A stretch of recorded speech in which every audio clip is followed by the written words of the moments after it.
습니까? 부활하신 우리 주님께서 오늘 이 자리에 임재하셔서 우리의 찬양을 받으시고 우리의 기도 듣고 응답해 주시고 우리의 예배를 응답하실 줄로 믿습니다. 오늘 저는 본 말씀을 중심으로 해서 절대로 부활하신 예수님을 믿을 수 없습니까? 이런 주제로 말씀을 전하겠습니다. 왜냐하면 많은 사람들이 교회는 나오지만 예수님이 부활했다고 하는 것을 믿지 못하겠다고 고백들을 하고 있기 때문입니다. 저 이탈리아의 남부 나폴리 연안에 있는 그 폼페이 시를 지금부터 한 20년 전에 목사님들과 또 집사람과 함께 다녀온 적이 있습니다. 그런데 로마에 가보면, 로마가 이탈리아에 있거든요. 로마에 가보면 카타콤이라고 하는 아주 어마어마한 지하 묘지가 있습니다. 그리스도를 향한 기독교 박해가 심해지자 성도들이 이 카타콤에다가 폭 1m, 높이 3m가량의 지하 미로를 만들고 그것에 기도처와 은신처를 마련했습니다. 그리고 그 안에서 기거하면서 살았습니다. 만일 안내자 없이 그곳에 들어가면 출구를 찾지 못해서 나올 수가 없을 수도 있습니다. 성도들이 바로 핍박을 통해서 그곳으로 숨어 들어가 그 지하에서 믿음을 지켰습니다. 그러다가 죽게 되면 그 지하의 벽을 파서 그곳에다가 묻었습니다. 그런데요, 이 카타콤은 어느 한 장소를 의미하지 않습니다. 이런 카타콤이 얼마나 많은지 모릅니다.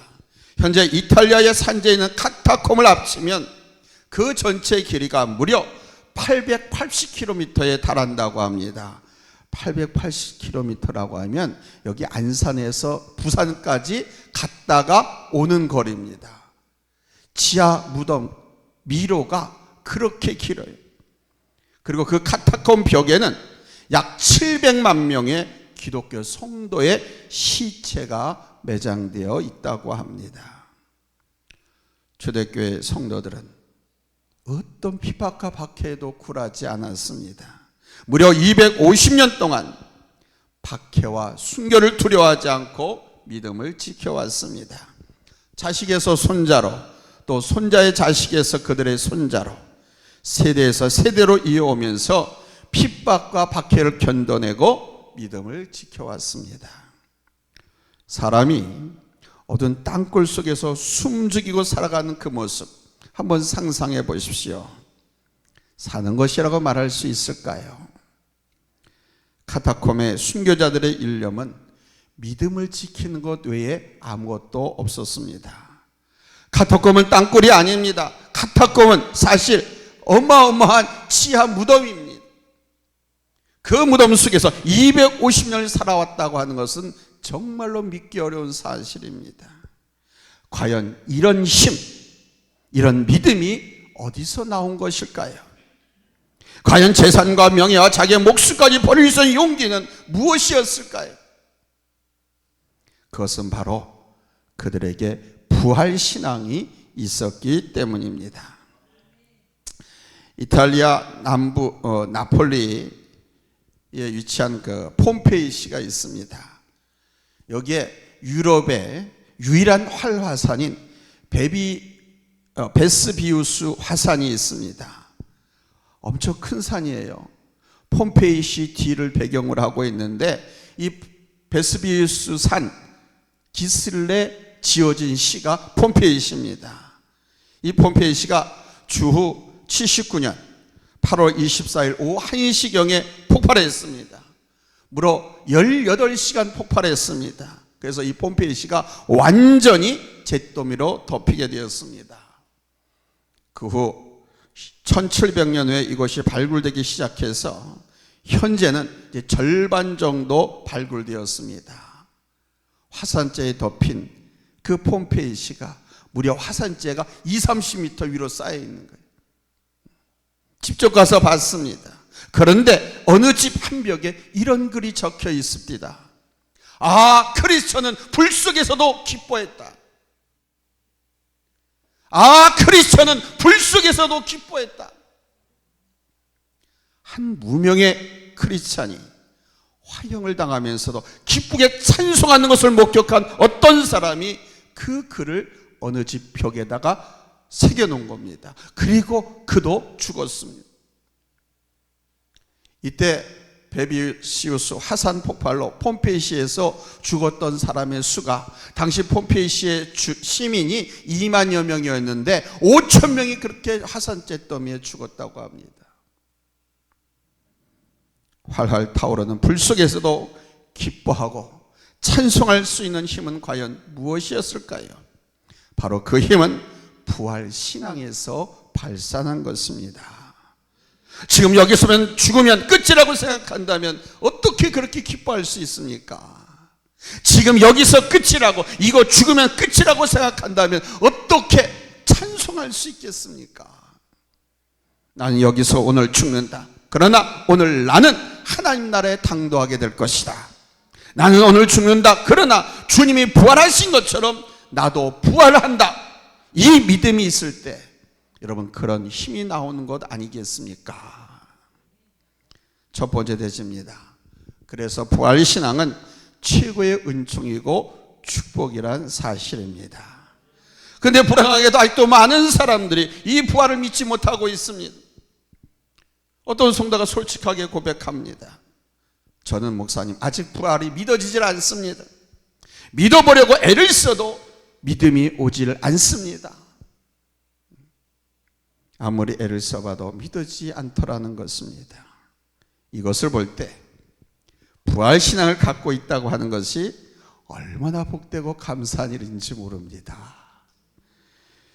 예수님께서 부활하셨을 당시 예수의 부활을 믿는 사람은 아무도 없었습니다. 수제자라고 하는 베드로도 믿지 못했고요, 예수님이 나를 제일 사랑한다라고 자부하던 요한도 믿지 못했습니다. 부활하신 우리 예수님을 처음으로 만난 사람은 막달라 마리아였습니다. 본문 9절 말씀을 보면 예수께서 안식구 첫날 이른 아침에 살아나신 후 전에 7 귀신을 쫓아내어 주신 막달라 마리아에게 먼저 보이셨으니 그랬습니다. 그러니까 부활하신 예수님을 처음으로 만난 사람이 누구다? 막달라 마리아였다. 전설에 의하면 그녀는 창녀였다고 합니다. 부활하신 예수를 보고 이 마리아가 너무 감격한 겁니다. 그래서 슬피 울고 있던 제자들에게 달려갔습니다. 본문 10절과 11절 보니까 마리아가 가서 예수와 함께하던 사람들이 슬퍼하며 울고 있는 중에 이 일을 알림해, 이 일이 뭐니까 예수님이 부활하신 것을 알림해. 왜 예수님이 마리아에게 먼저 보이셨습니까? 그러니까 자기가 만났다 이게. 그들은 예수께서 살아나셨다는 것과 마리아에게 보이셨다는 것을 듣고도 믿지 아니하니라 그랬습니다. 여기 듣고도 믿지 아니하였다 그럽니다. 아니, 믿지 않은 것이 아니라 믿지 못했다는 것이죠. 십자가에서 죽으신 예수님이 부활하셨다라고 하는 것이 믿어지지 않은 것입니다. 적어도 예수님의 제자들이라고 하면 믿었어야 할 일이었는데 제자들조차도 믿을 수가 없었던 것입니다. 이 부활이라고 하는 것이 뭐 과학적으로나 이 똑똑한 이성으로 납득할 수 있는 일이 아니었기 때문입니다. 본문 12절에 보니까 그 후에 그들 중 2 사람이 걸어서 시골로 갈 때에 그랬습니다. 이것은 엠마오로 향하는 글로바를 포함한 2명의 제자를 말하는 것입니다. 그들은 엠마오 노상에서 부활하신 예수님을 만나게 되었습니다. 그들은 예수님이 부활했다는 소식을 듣고도 예루살렘에 남아있지 않고 엠마오 노상, 즉 고향으로 낙향하고 있었던 사람들입니다. 예수님이 이스라엘 왕으로 등극해서 자기들도 한 자리 차지하고 이 나라를 통치하고 다스릴 꿈을 꿨었는데 그 예수님이 맥없 쉼없이 십자가에 돌아가셨어요. 무덤에 장사됐어요. 그것까지 보고, 그런데 누군가가 말하는 거, 예수가 부활했다, 막달라 마리아가 부활했다, 그거 전했어요. 그런데도 불구하고 믿지 못해 고향으로 낙향하고 있었습니다. 그런데 어느 순간 예수님이 그들 가운데 딱 나타나서 대화를 한 거예요. 나중에 자기들과 함께 대화를 나눈 그분이 부활하신 예수님을 깨닫고 가던 걸음을 돌려서 제자들하고 달려가서 예수님 부활하셨어. 맞아. 부활하신 주님이 우리에게 나타났어. 우리와 대화까지 했어. 예수님 부활했다 라고 말씀을 전했습니다. 그러나 안타깝게도 이들의 말을 들어주는 사람도 아무도 없었습니다. 본문 13절 우리 함께 읽겠습니다. 찾았으면 아멘 합니다. 합독합니다. 시작. 두 사람이 가서 남은 제자들에게 알렸을 때 역시 믿지 아니하니라. 제자들이 어떻게 했다고요? 역시 믿지 않았다. 역시라고 하는 말은 다른 사람들도 믿지 않았다는 것을 여실히 보여주는 말씀입니다.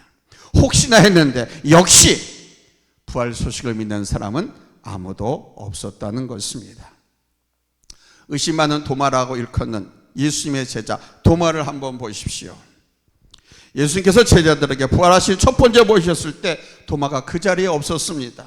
뭐 슬퍼서 괴로워서 어디 가서 울고 있었는지 아니면 피곤해서 뭐 자고 있었는지 아무튼 예수님이 나타나셨을 때 그 자리에 도마는 없었어요.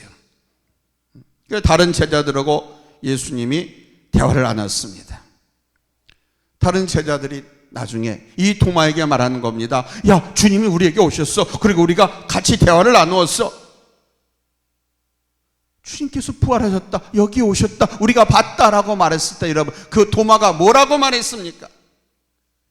내 손가락으로 만져보고 옆구리에 넣어보지 않고는 절대로 믿을 수 없다. 절대로 나는 못 믿는다. 그러니까 부활하셨다는 소문을 제자라 일컫는 도마도 역시 믿을 수 없다라고 말했습니다. 이런 도마에게 우리 예수님께서 두 번째 제자들을 방문해 가지고 도마에게 말하죠. 내 손으로 내 옆구리를 집어넣어봐라. 왜? 옆구리 예수님이 창 찔렸었거든요. 창 찔리면서 창을 빼대니까 물과 피가 꽉 다 쏟아져 내렸거든요. 옆구리 집어넣어보라. 그러면서 이런 말씀을 하셨습니다. 요한복음 20장 29절에 너는 나를 본고로 믿느냐? 보지 못하고 믿는 자들은 복되도다. 여러분 이 말씀 오해하면 안 됩니다. 이 말씀은 어떤 사이비 이단 교주가 강론하는 것처럼 무작정 믿으라, 무대뽀로 믿으라 그런 뜻이 아닙니다. 사흘 만에 부활하리라고 했던 주님의 말씀을 믿었어야 한다는 겁니다. 다시 말하면 주님께서 가르쳐 주신 말씀, 주님이 하신 말씀을 믿었어야 한다는 거예요. 주님 말씀이기에 보지 못했을지라도 직접 듣진 못했다 할지라도 믿었어야 했다는 것이죠. 그리스도 여러분, 다른 사람의 말은 믿을 수가 없습니다. 요즘 정치가들이 하는 말 믿어지십니까? 요즘 우리나라 양당 정치가들이 뭐 여러 가지 토론을 하고 대화를 하는데 그것 들어보면 참 기가 막힙니다. 믿음이 안 가요. 콩으로 매주를 쓴다고 해도 믿어지질 않습니다. 왜냐하면 지금까지 허다하게 그렇게 거짓말로 국민을 속여왔기 때문에. 근데 여러분, 주님께서 하신 말씀을 믿어야 할 줄로 믿습니다. 사람의 약속은 믿을 수가 없어요. 그러나 하나님의 약속이기에 보지 못했어도 믿어야 한다는 것입니다. 이것이 우리 주님께서 도마에게 요구하신 믿음입니다. 이 시간 주님께서 여러분에게 뭘 요구하시느냐? 네가 보지 못했어도 믿어라. 나의 약속을, 하나님의 말씀을 믿으라는 겁니다. 두 번째는 하나님의 약속이기에 보지 못했어도 믿으라는 말씀입니다. 이 믿음이 없으면 우리 예수님께 책망을 들을 수밖에 없습니다. 본문 14절에 예수께서 그들에게 나타나사 그들의 믿음 없는 것과 마음이 완악한 것을 꾸짖으시니 이는 자기가 살아난 것을 본 자들의 말을 믿지 아니함일러라. 그러니까 제자들은 주님 말씀보다도 자기들의 눈을 더 믿었습니다. 사흘 만에 부활하리라고 하신 주님 말씀을 믿지 않았어요. 또한 목격자들의 말도 믿지 않았습니다. 눈으로 보고 손으로 만져본 후에야 믿겠다고 말합니다. 그래서 우리 주님이 저들을 꾸짖으신 거예요. 지금도 주님이 부활하셨다는 사실을 믿지 못하는 사람들이 있습니다. 그러나 분명한 것은 주님의 말씀이기에 믿을 수 있고 주님의 말씀이기에 믿어야 한다는 것입니다. 베드로전서 1장 3절 말씀을 보면 우리 주 예수 그리스도의 아버지 하나님을 찬송하리로다. 그의 많으신 긍휼대로 예수 그리스도를 죽은 자 가운데서 부활하심으로 말미암아 우리를 거듭나게 하사 산 소망이 있게 하시고 그랬습니다. 예수님의 부활하심이 산 소망이 되었다. 이 말은 예수님의 부활은 곧 나의 부활로 이어지는 것이기 때문에 산 소망이 되었다는 말씀입니다. 죽은 소망이 아닙니다. 거짓 소망이 아닌 참 소망, 산 소망이라는 것입니다. 예수님의 부활은 부활했기 때문에, 그분이 부활의 첫 열매가 됐기 때문에 우리들도 부활한다는 겁니다. 그게 산 소망이라는 거예요. 여러분, 나의 부활을 믿으시면 아멘 하시기 바랍니다. 믿음대로 될 줄로 믿습니다. 만일 우리 예수님께서 지금도 무덤에 누워 있다면 무슨 소망이 있겠습니까? 석가모니와 공자는 아직도 땅속에 누워있는 썩은 존재들입니다. 그러나 우리 주님의 부활은 부활하셨기 때문에 우리 주님의 무덤은 빈 무덤입니다. 역시 이것도 저도 가서 직접 확인해 봤어요. 빈 무덤입니다. 뭐 석가의 사리가 어떻고 고승의 사리가 어떻고 막 떠들고 마치 신비로운 것처럼 모셔놓지만 그들은 다 죽은 자들입니다. 여기에 대해서 이의를 제기할 인류의 학자, 사람은 아무도 없습니다. 그런데 예수님은 어떻습니까? 부활하셨습니다. 그리고 수많은 성도들이 지켜보는 가운데 하늘로 승천하셨습니다. 가히 엄청난 사건이 아닐 수 없죠. 더욱 놀라운 것은 올라가신 그대로 다시 오시겠다고 약속하신 겁니다. 사도행전 1장 11절입니다. 같이 읽겠습니다. 찾았으면 아멘 합니다. 합독합니다. 시작. 이르되 갈릴리 사람들아 어찌하여 서서 하늘을 쳐다보느냐. 너희 가운데서 하늘로 올려주신 이 예수는 하늘로 가심을 본 그대로 오시리라 하였느니라. 아멘. 부활 사건도 놀랍고 승천 사건도 놀랍습니다. 그런데 다시 오겠다는 이 사건은 더더욱 놀라운 것입니다. 예수님의 부활, 예수님의 승천, 예수님의 재림, 이 사건들을 우리는 믿어야 하는 것입니다. 왜 그렇습니까? 주님의 말씀이고 주님의 약속이기 때문입니다. 다른 것은 안 믿어도 좋습니다만 주님의 말씀만은 믿어야 합니다. 이것이 믿음이고 이 믿음이 있어야 예수님의 제자가 될 수 있는 것입니다. 그리고 부활절을 맞이해서 중요한 사실 한 가지를 우리는 잊어서는 안 됩니다. 뭐냐? 바로 그 부활하신 주님이 나를 찾아오셨다는 사실입니다. 본문 9절 말씀 같이 읽겠습니다. 찾았으면 아멘 합니다. 시작. 전에 7 귀신을 쫓아내어 주신 막달라 마리아에게 먼저 보이셨다. 먼저 보이시고 나중에 또 제자들에게 보이시고 성도들에게 보이시고 그리고 이제 마지막에는 우리에게도 보이시고. 할렐루야. 7 귀신에 시달렸던 여인입니다. 막달라 마리아는 직업이 창녀였다고 했습니다. 예수 믿기 전에는. 생적으로 볼 때 정말 불쌍하고 정말 초라한 여성이죠. 그런데 우리 부활하신 주님은 바로 그녀를 가장 먼저 만나 주셨다고 하는 것을 기억하십시오. 사랑하는 성도 여러분, 예수님을 부활을 믿는 것에서 그치지 마시고 그 부활하신 주님께서 오늘 나를 찾아오신 것을 믿으십시오. 그것도 보잘것없는 나를, 죄 많은 나를 찾아오셨다는 것을 깨닫고 여러분 감사와 찬양을 드리시길 바랍니다. 할렐루야.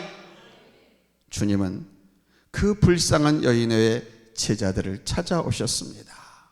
사실 그 제자들은 아주 못된 사람들이었습니다. 3년 동안이나 주님과 함께 생활했으면서도 주님이 십자가를 지실 때는 다 나 몰라라, 저만 살겠다고 도망쳤던 사람들 아닙니까? 예수님을 모른다고 부인하고 침을 뱉고 저주까지 퍼부었던 제자들 아닙니까? 죽으러 가자, 예수를 위해서 예수와 함께 죽으러 가자고 큰 소리 지은 사람들이 한순간에 스승을 배반했던 사람들입니다. 그런 제자들이지만 그런 제자들을 우리 주님께서 찾아오셨다는 것을 잊지 마십시오.